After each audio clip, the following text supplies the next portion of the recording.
والسلام على من ارسل الغر العظيم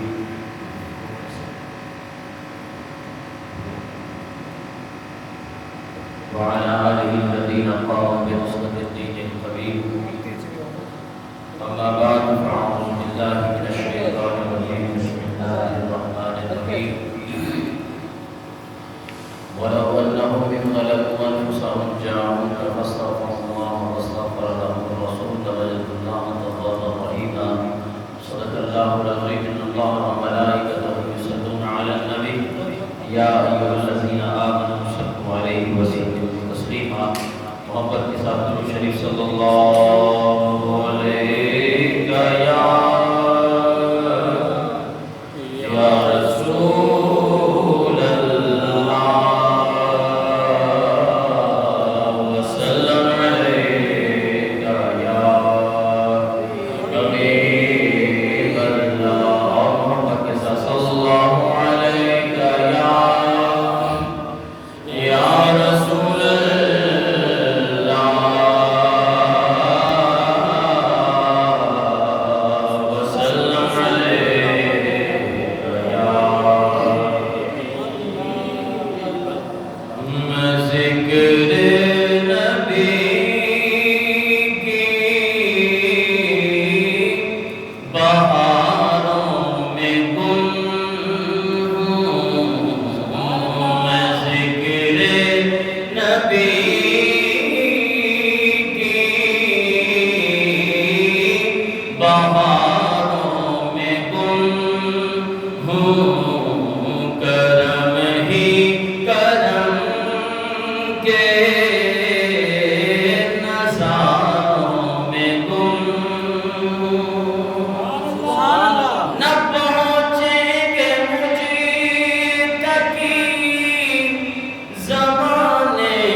حمد و ثناء کے بعد انتہائی واجب احترام بزرگوں دوستوں اور بھائیوں، بندہ ناچیز نے قرآن مجید فرقان حمید سے ایک آیہ مبارکہ ہم آپ کے سامنے تلاوت کرنے کا شرف حاصل کیا۔ دعا ہے کہ خالق کائنات مجھ گناہگار و سیاہگار کو حق کہنے، اس کے بعد مجھے اور آپ کو حق باتوں پر عمل کرنے کی توفیق عطا فرمائے۔ جیسا کہ آپ احباب کو معلوم ہے کہ پچھلے جمعہ مبارک میں مدینہ منورہ کے متعلق آپ احباب کے سامنے کچھ گفتگو کی تھی۔ اسی سلسلے کو آگے بڑھاتے ہوئے انشاءاللہ آج مدینہ المنورہ کے حوالے سے آپ احباب کے سامنے چند معروضات پیش کروں گا۔ یہ مدینہ وہ پاک بارگاہ ہے، وہ پاک اور عظیم شہر ہے کہ جس شہر میں میرے اور آپ کے آقا و مولا حضرت محمد مصطفیٰ صلی اللہ تعالی علیہ وسلم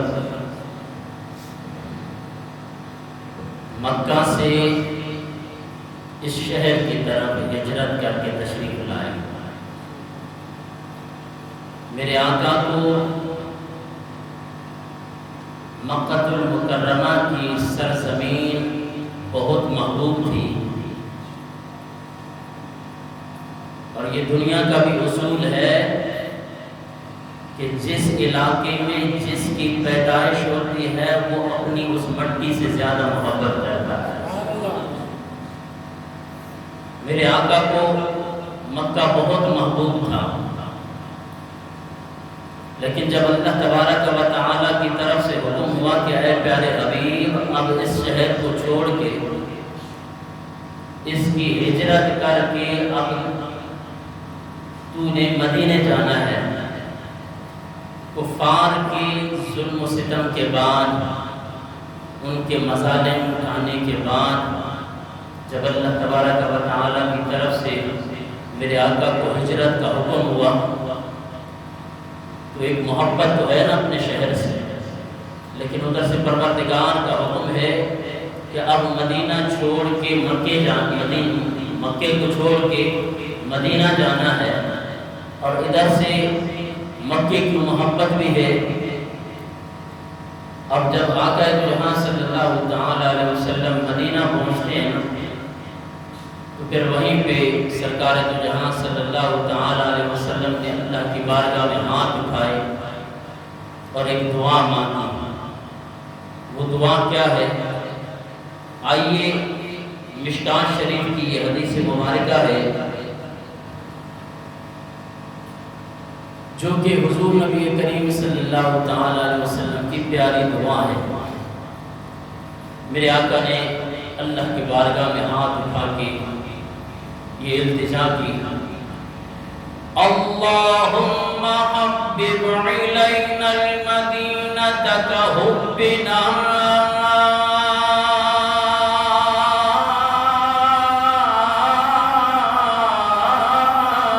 مکہ۔ پروردگار مدینہ کو ہمارے لیے محبوب بنا دے، جس شہر کی طرف میں ہجرت کر کے آیا ہوں۔ سرکار دو جہاں صلی اللہ تعالی علیہ وسلم مکہ سے مدینہ کی طرف ہجرت کر کے جب مدینہ شہر میں پہنچی، پروردگار کی بارگاہ میں التجا کرتی ہیں، اللہم حبب الینا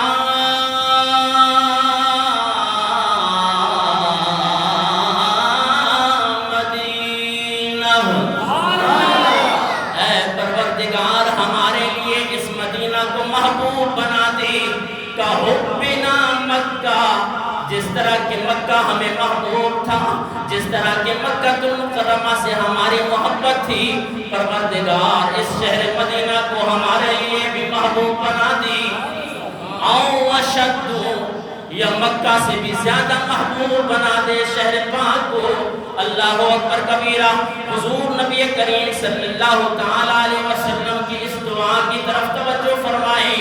حضور نبی کریم صلی اللہ تعالی علیہ وسلم نے یوں دعا نہیں مانگی، اللہم حبب الیہ، کہ اے پروردگار میرے لیے محبوب بنا دے مدینہ کو۔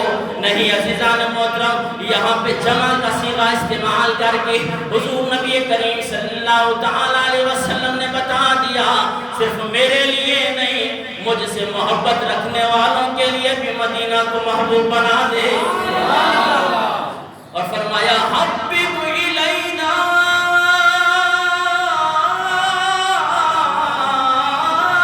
مدینہ، اے پروردگار ہمارے لیے، میرے لیے نہیں بلکہ فرمایا ہمارے لیے مدینہ کو محبوب بنا دے۔ میرے آقا نے یہ دعا کی، جس طرح کہ مکہ کو ہمارے لیے محبوب بنایا، مکہ سے جس طرح ہمیں محبت تھی مدینے سے بھی اس طرح محبت ہونی چاہیے۔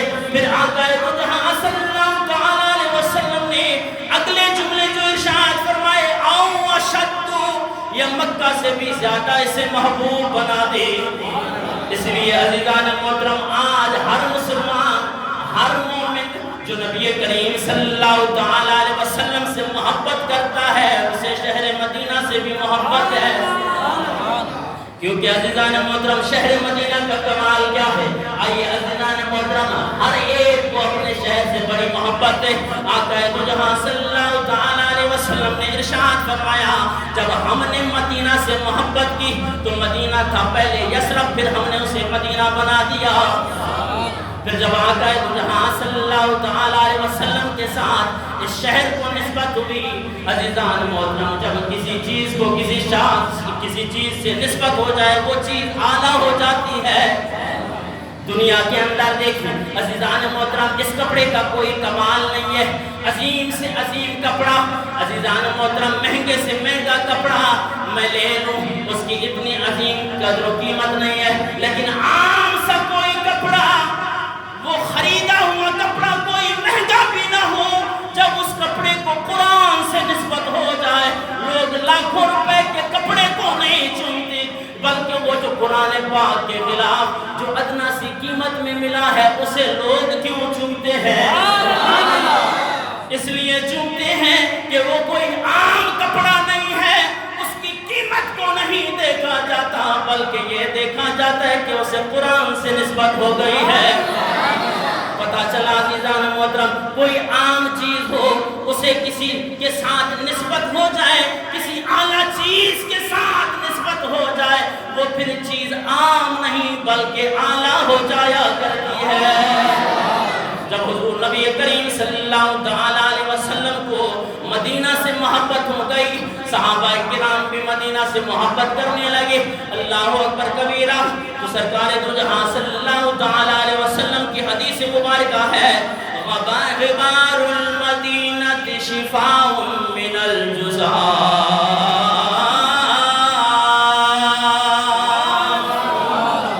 یہ مدینہ کی جو خاک ہے، مدینہ کی جو مٹی ہے، میرے آقا نے ارشاد فرمایا یہ کوڑی بیماریوں کے لیے شفا ہے۔ اللہ اکبر کبیرہ۔ مدینہ کو یہ نسبت، مدینہ کو جو یہ مقام ملا میرے آقا کی وجہ سے ملا۔ پھر آقا دو جہاں صلی اللہ تعالی علیہ وسلم نے صرف کوڑ کی بیماری والوں کے لیے نہیں، عزیزان محترم آج ہمیں کہا جاتا ہے تم اللہ والوں کے پاس جاتے ہو، جناب والا وہاں پہ خوردہ لیتے ہو، اس کو کیا ہے؟ عزیزان محترم ہم بتانا چاہتے ہیں کہ نمک تو دنیا کے اندر بہت سارا پایا جاتا ہے، لیکن جو نسبت اللہ والوں کے ساتھ، جس نمک کی نسبت اللہ والوں کے ساتھ ہو جائے وہ کوئی عام نہیں بلکہ وہ خاص ہو جاتا ہے۔ اس نسبت سے ہم اسے خوردے کے طور پہ چکھ لیتے ہیں۔ اللہ اکبر کبیرہ۔ آپ مدینہ کو دیکھیں، حضور نبی کریم صلی اللہ تعالی علیہ وسلم نے ارشاد فرمایا غبار المدینہ، یہ مدینے کی جو گرد و غبار ہے، اللہ اکبر کبیرہ، شفاء من الجزام، یہ کوڑ کی بیماری والوں کے لیے شفا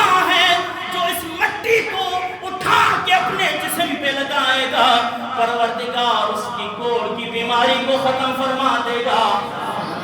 یہ صرف کوڑ کی بیماری کے لیے نہیں۔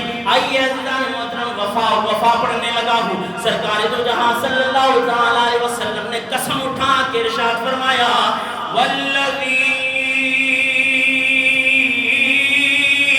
نفسی بیدی ان فی غبارہا شفاء من کل داء۔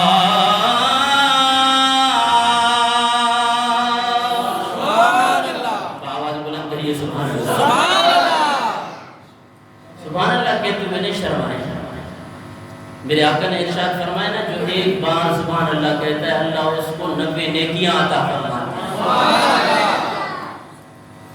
مسلمان پھر بھی پریشان ہے، صرف 90 نیکیاں نہیں بلکہ میرے آقا نے ارشاد فرمایا اللہ سبحان اللہ کہنے سے 90 گناہ بھی مٹا دیتا ہے۔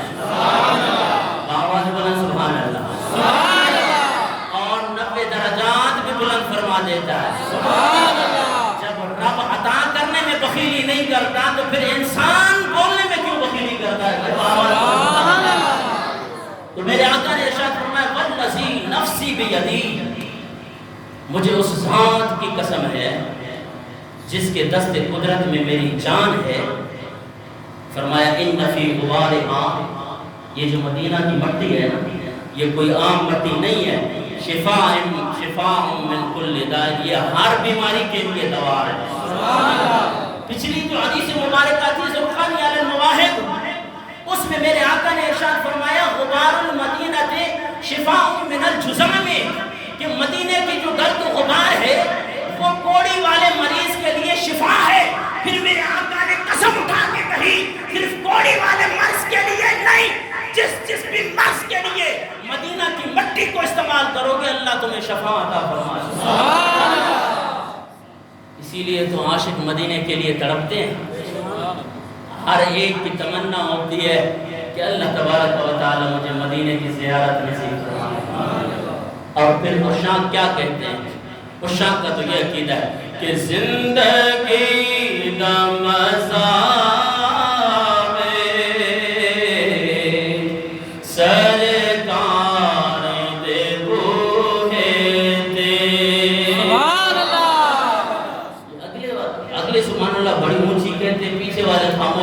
جب تک آپ اونچی آواز میں نہیں کہیں گے نا اس طرح ترنم نہیں ملے گا، وہ آواز بلند کہیں سبحان اللہ۔ اگر میرے لیے نہیں نا رب کی پاکیزگی کے لیے آپ آواز بلند کہیں سبحان اللہ۔ سبحان اللہ کا معنی ہے اللہ پاک ہے۔ کیا ہے؟ اللہ پاک ہے۔ جس کو میرے آقا، جس کو میرے مولا اور اللہ کی پاکیزگی کو بلند بیان کر رہا ہے تو وہ آواز بلند کہے سبحان اللہ۔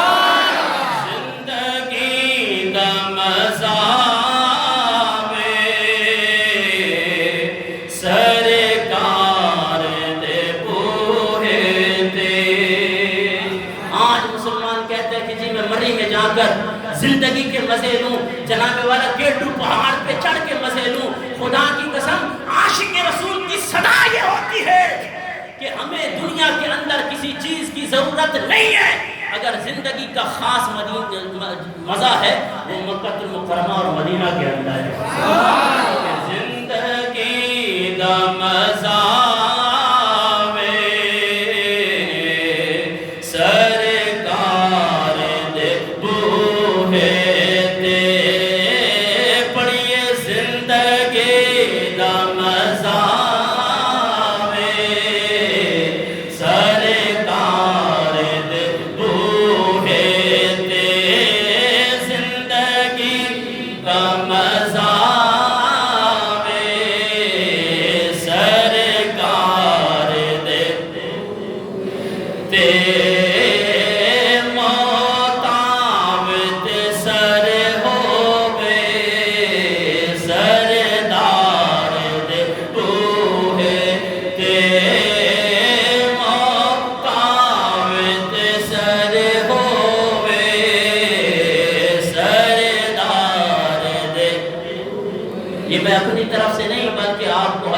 سنا رہا۔ یہ نہ کہیے کہ جناب والا یہ کسی عام شاعر کا کوئی شعر ہوگا اور اس کے اندر لفاظی ہوگی، بڑے بڑے عشاق مدینہ کے اندر موت کے لیے ترستے گئے ہیں۔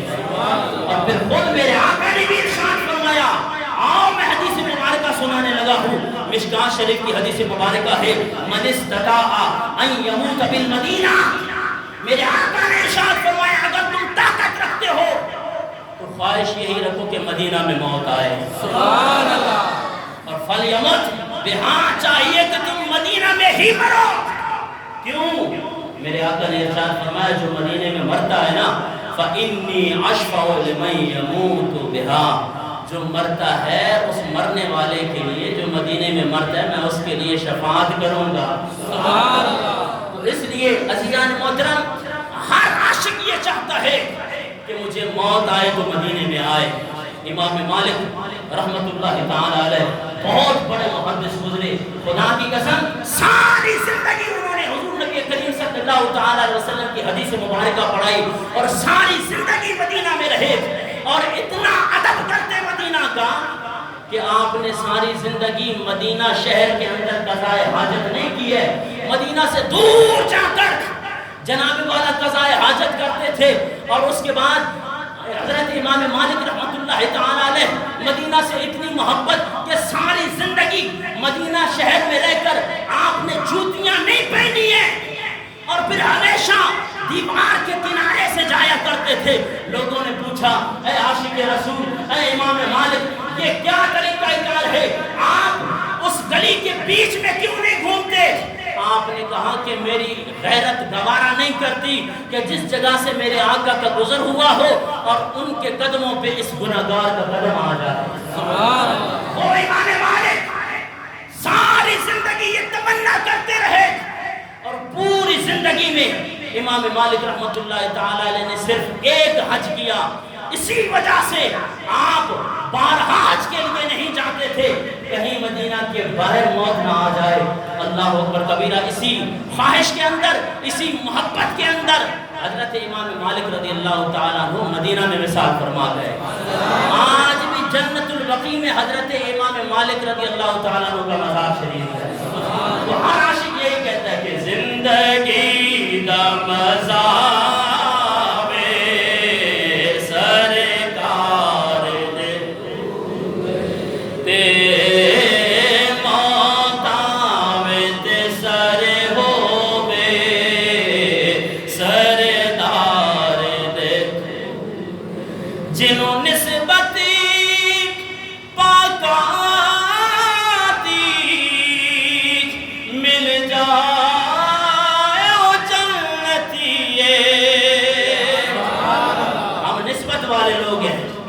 شاعر کیا کہتا ہے کہ جنہوں نسبت پاکاتی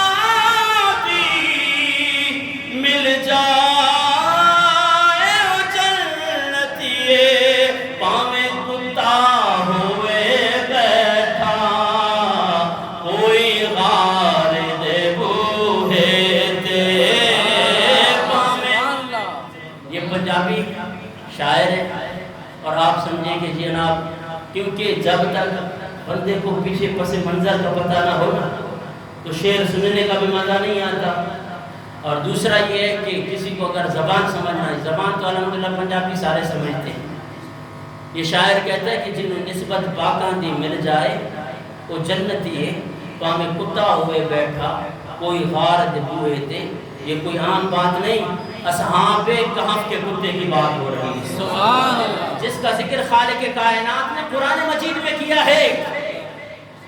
وَقَلْبُهُمْ بَاسِطٌ ذِرَاعَيْهِ بِالْوَصِيدِ، یہ کوئی عام کتا نہیں ہے، یہ وہ کتا ہے جن کو اللہ والوں کے ساتھ نسبت ہو گئی ہے، سبحان اللہ۔ یہ اصحاب کہف جب اس بادشاہ کے ظلم و ستم سے وہ شہر چھوڑ کر غار کی طرف روانہ ہوئے تو جناب والا یہ اولیاء اللہ سے محبت رکھنے والا کتا بھی ان اولیاء کرام کے پیچھے لگا۔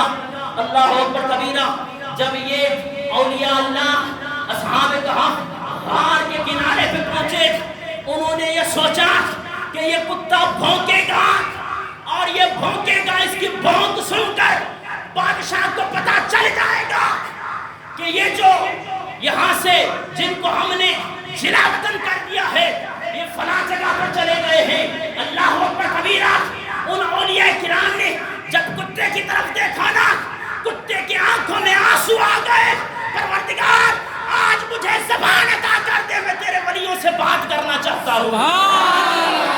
رب نے زبان دی، وہ کتا بولنے لگا، میں ان بھونکنے والوں میں سے نہیں ہوں، میں تو تم سے محبت کرنے والوں میں سے ہوں، میں بھونکنے نہیں بلکہ میں تمہارا دیدار کرنے آیا ہوں۔